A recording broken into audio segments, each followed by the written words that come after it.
Hi everyone, welcome to story time again with Mrs. Moats and Champ.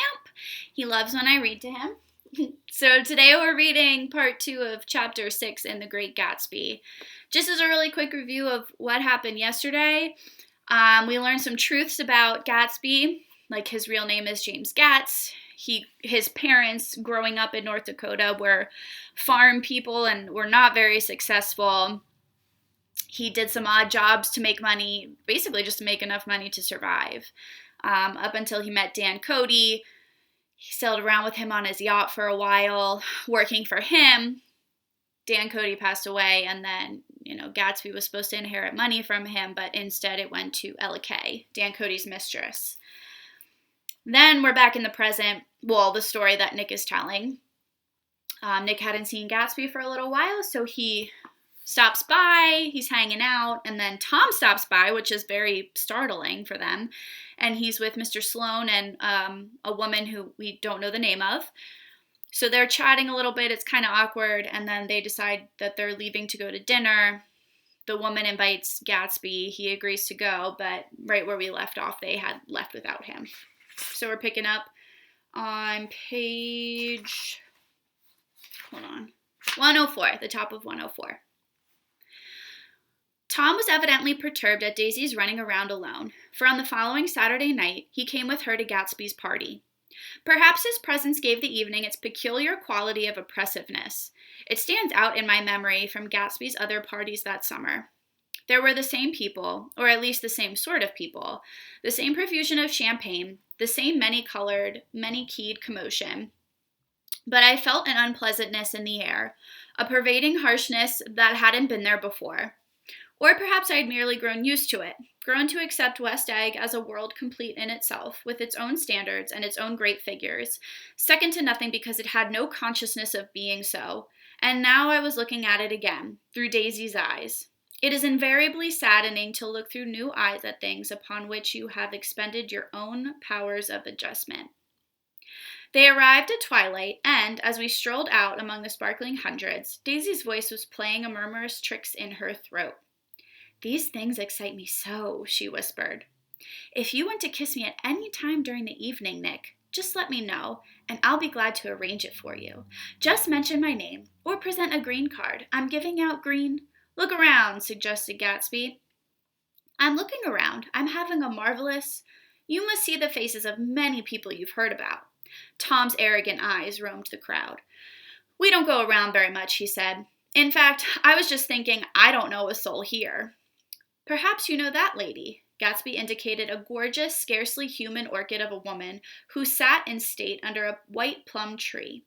Tom and Daisy stared with that peculiarly I have a really hard time saying that word, unreal feeling that accompanies the recognition of a hitherto ghostly celebrity of the movies. "She's lovely," said Daisy. "The man bending over her is her director." He took them ceremoniously from group to group. "Mrs. Buchanan and Mr. Buchanan." After an instant's hesitation, he added, "The polo player." "Oh, no," objected Tom quickly, "not me." But evidently the sound of it pleased Gatsby, for Tom remained the polo player for the rest of the evening. "I've never met so many celebrities," Daisy exclaimed. "I liked that man. What was his name, with the sort of blue nose?" Gatsby identified him, adding that he was a small producer. "Well, I liked him anyhow." "I'd a little rather not be the polo player," said Tom pleasantly. "I'd rather look at all these famous people in oblivion." So now Gatsby's having another one of his parties, and this is the first time that Daisy's there, and she is also there with Tom. So obviously that makes things a little awkward because Tom's there. But, Gatsby does try to make his digs at him by calling him the polo player, which Tom doesn't like, but people refer to him as the polo player all night anyway. Daisy and Gatsby danced. I remember being surprised by his graceful, conservative foxtrot. I had never seen him dance before. Then they sauntered over to my house and sat on the steps for half an hour, while at her request I remained watchfully in the garden. "In case there's a fire or a flood," she explained, "or any act of God." Tom appeared from his oblivion as we were sitting down to supper together. "Do you mind if I eat with some people over here?" he said. "A fellow's getting off some funny stuff." "Go ahead," answered Daisy genially. "And if you want to take down any addresses, here's my little gold pencil." She looked around after a moment and told me the girl was common but pretty, and I knew that except for the half hour she'd been alone with Gatsby, she wasn't having a good time. We were at a particularly tipsy table. That was my fault. Gatsby had been called to the phone, and I'd enjoyed these same people only 2 weeks before. But what had amused me then turned septic on the air now. "How do you feel, Miss Baedeker?" The girl addressed was trying unsuccessfully to slump against my shoulder. At this inquiry, she sat up and opened her eyes. "What?"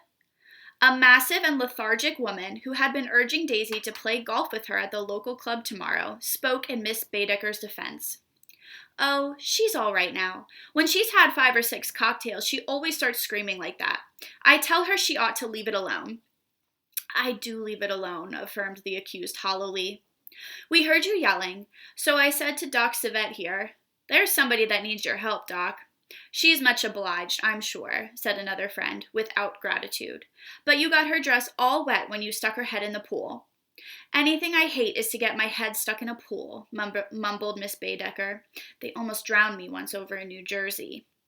"Then you ought to leave it alone," countered Dr. Civet. "Speak for yourself," cried Miss Baedeker violently. "Your hand shakes. I wouldn't let you operate on me." It was like that. Almost the last thing I remember was standing with Daisy and watching the moving picture director and his star. They were still under the white plum tree, and their faces were touching except for a pale, thin ray of moonlight between them.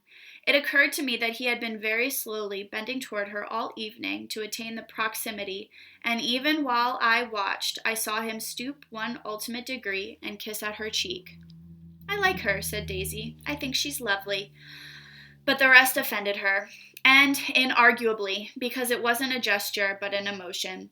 She was appalled by West Egg, this unprecedented place that Broadway had begotten upon a Long Island fishing village, appalled by its raw vigor that chafed under the old euphemisms, and by the too obtrusive fate that herded its inhabitants along a shortcut from nothing to nothing. She saw something awful in the very simplicity she failed to understand. So remember, this is Daisy's first time at one of Gatsby's parties, and Nick notices that she's not having a great time. He thinks that really the only time she's having fun is when she's alone with Gatsby for a short moment.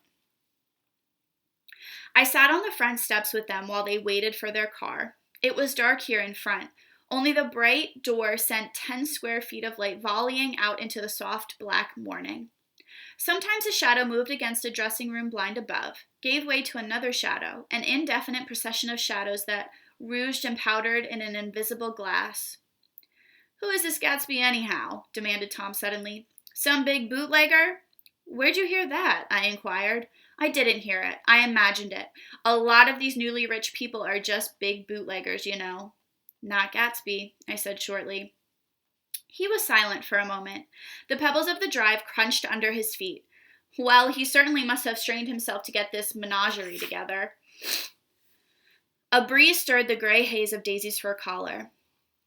"At least they're more interesting than the people we know," she said with an effort. "You didn't look so interested." "Well, I was." Tom laughed and turned to me. "Did you notice Daisy's face when that girl asked her to put her under a cold shower?" Daisy began to sing with the music in a husky, rhythmic whisper, bringing out a meaning in each word that it had never had before and would never have again. When the melody rose, her voice broke up sweetly, following it in a way contralto voices have, and each change tipped out a little of her warm human magic upon the air. "Lots of people come who haven't been invited," she said suddenly. "That girl hadn't been invited. They simply forced their way in, and he's too polite to object." "I'd like to know who he is and what he does," insisted Tom, "and I think I'll make a point of finding out." "I can tell you right now," she answered. "He owns some drugstores, a lot of drugstores. He built them up himself." The dilatory limousine came rolling up the drive. "Good night, Nick," said Daisy. Her glance left me and sought the lighted top of the steps, where 3 o'clock in the morning, a neat, sad little waltz of that year, was drifting out the open door. After all, in the very casualness of Gatsby's party, there were romantic possibilities totally absent from her world. What was it up there in the song that seemed to be calling her back inside? What would happen now in the dim, incalculable hours? Perhaps some unbelievable guest would arrive, a person infinitely rare and to be marveled at, some authentically radiant young girl who, with one fresh glance at Gatsby, one moment of magical encounter, would blot out those 5 years of unwavering devotion. So now we're back with Tom and Daisy together.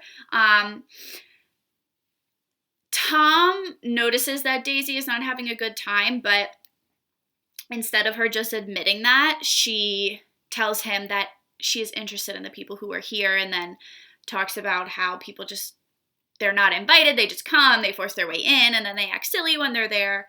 And she also kind of combats his accusing statement of calling Gatsby a bootlegger, because he said, a lot of people who are newly rich, who are new into money, that's how they get it. But she says that Gatsby, I guess, told her that he has owned drugstores, which we actually don't know. We don't know where he got his money from yet, and that's important to note. I stayed late that night. Gatsby asked me to wait until he was free, and I lingered in the garden until the inevitable swimming party had run up, chilled and exalted, from the black beach, until the lights were extinguished in the guest rooms overhead. When he came down the steps at last, the tan skin was drawn unusually tight on his face, and his eyes were bright and tired. "She didn't like it," he said immediately. "Of course she did." "She didn't like it," he insisted. "She didn't have a good time." He was silent, and I guessed at his unutterable depression. "I feel far away from her," he said. "It's hard to make her understand." "You mean about the dance?" "The dance?" He dismissed all the dances he had given with a snap of his fingers. "Old sport, the dance is unimportant." He wanted nothing less of Daisy than that she should go to Tom and say, "I never loved you." After she had obliterated 4 years with that sentence, they could decide upon the more practical measures to be taken. One of them was that, after she was free, they were to go back to Louisville and be married from her house, just as if it were 5 years ago. "And she doesn't understand," he said. "She used to be able to understand. We'd sit for hours." He broke off and began to walk up and down a desolate path of fruit rinds and discarded favors and crushed flowers. "I wouldn't ask too much of her," I ventured. "You can't repeat the past." "Can't repeat the past?" he cried incredulously. "Why, of course you can." He looked around him wildly, as if the past were lurking here in the shadow of his house, just out of reach of his hand. "I'm going to fix everything just the way it was before," he said, nodding determinedly. "She'll see." He talked a lot about the past, and I gathered that he wanted to recover something, some idea of himself perhaps, that had gone into loving Daisy. His life had been confused and disordered since then, but if he could once return to a certain starting place and go over it all slowly, he could find out what that thing was.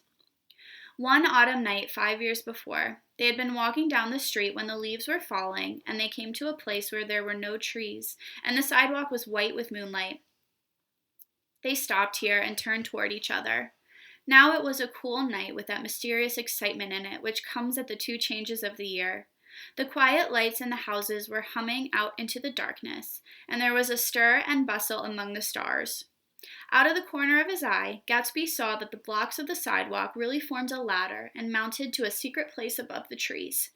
He could climb to it, if he climbed alone, and once there he could suck on the pap of life, gulp down the incomparable milk of wonder. His heart beat faster and faster as Daisy's white face came up to his own. He knew that when he kissed this girl and forever wed his unutterable visions to her perishable breath, his mind would never romp again like the mind of God. So he waited, listening for a moment longer to the tuning fork that had been struck upon a star. Then he kissed her. At his lips' touch, she blossomed for him like a flower, and the incarnation was complete. Through all he said, even through his appalling sentimentality, I was reminded of something, an elusive rhythm, a fragment of lost words that I had heard somewhere in a long time ago. For a moment, a phrase tried to take shape in my mouth, and my lips parted like a dumb man's, as though there was more struggling upon them than a wisp of startled air. But they made no sound, and what I had almost remembered was uncommunicable forever. All right, guys, so that is the end of chapter 6. Just as a recap of the part that we just read, Gatsby is stuck in the past, obviously. He wants things to be the way that they were before, and he even says out loud to Nick that he is determined to do this because he just wants Daisy. He obviously loves her and cares about her very much, so we're going to have to see what happens. I hope you enjoyed. I hope you guys are doing well as always, and I also hope that you enjoy your weekend. Have a good time. Do something fun.